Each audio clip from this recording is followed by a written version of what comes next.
This particular Bible was published in 1905.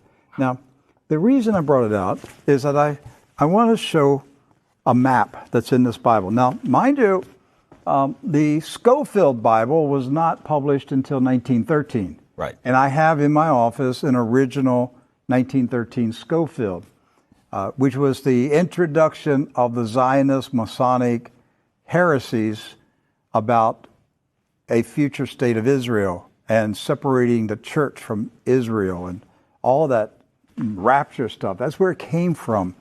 It was a Masonic Zionist heresy that was introduced into the American churches in 1913. This is a 1905 Bible. Pre-Scofield. Pre-Scofield, with no Scofield notes in it. So, you open it up, and this is on page 13. I mean, this thing's big.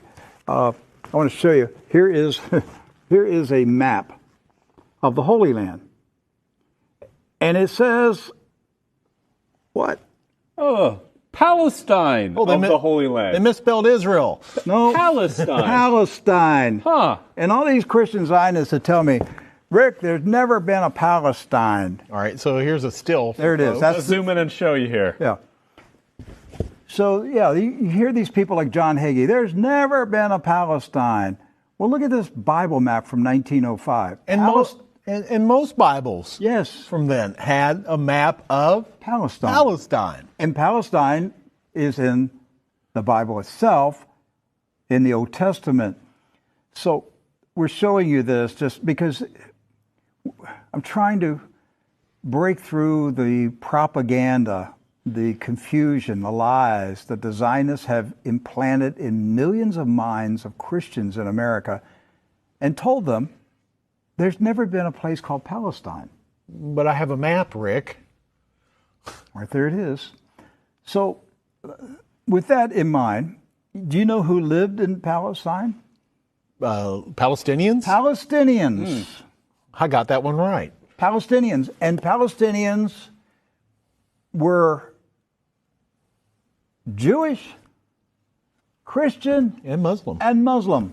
Right. They weren't a particular faith. They were citizens of a particular country. Palestine. Palestine. They were all Palestinians. Yes. Jesus was a Palestinian.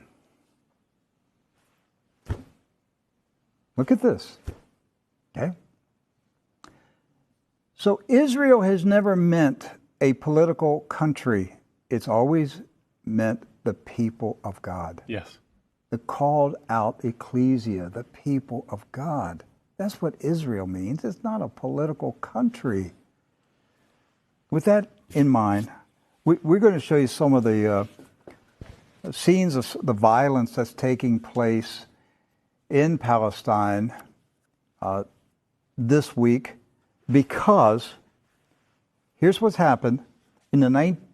Following the 1917 Jewish Bolshevik Revolution in Russia, where the Jewish Bolsheviks went in and slaughtered the Romanov families in a satanic ritual, imposed communism on Russia, killed hundreds of thousands, literally millions of Christians, hundreds of thousands of Christian Orthodox pastors, and burned their churches, and just a horrible attack on the Russian church in 1917 and afterwards.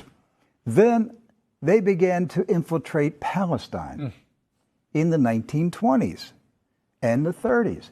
In the 1930s, there was a congressman in Texas, Lyndon B. Johnson, and he was smuggling guns and rockets and grenades from Texas to Palestine, putting them in the hands of the Jewish communist terrorists that were infiltrating Palestine. There was no Israel, no state of Israel. It was Palestine. And they crow about that. That's not a conspiracy theory. That's right from the Lyndon B. Johnson Library. The crates were marked Texas grapefruits. The grenades, they were shipped as Texas grapefruits. The same grapefruits that blew up the King David Hotel. Right. to the 1920s, the 30s, and into the 40s, the European Ashkenazis invaded Palestine, infiltrated. The Arabs, Christian, Muslim, and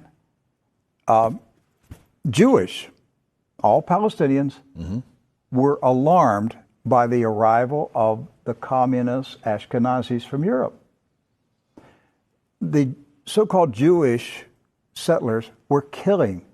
They killed the Jewish residents of Palestine. Yes. You understand that? They killed the Jews who lived in Palestine.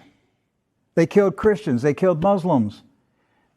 They finally got enough critical mass that they had enough numbers that they took over Palestine and declared their independence in 1948. And Harry S. Truman, a 33rd degree Freemason, quickly recognized this new country as a real country. And that's how we got to 1948 and the State of Israel. There's never been peace in the Middle East since that day. That day is marked by all Palestinians as a day of disaster. Nakba. Nakba. A day of disaster. The disaster continues to this day. The Ashkenazi invaders continue to take the land, the homes of the Palestinians who have resisted, refused to leave their houses, refused to leave their farms. It's not about Palestinians trying to chase out Jews. It's Jews who are trying to chase out Palestinians. And to this day, since 1948, they're still fighting them, trying to make them leave. Right.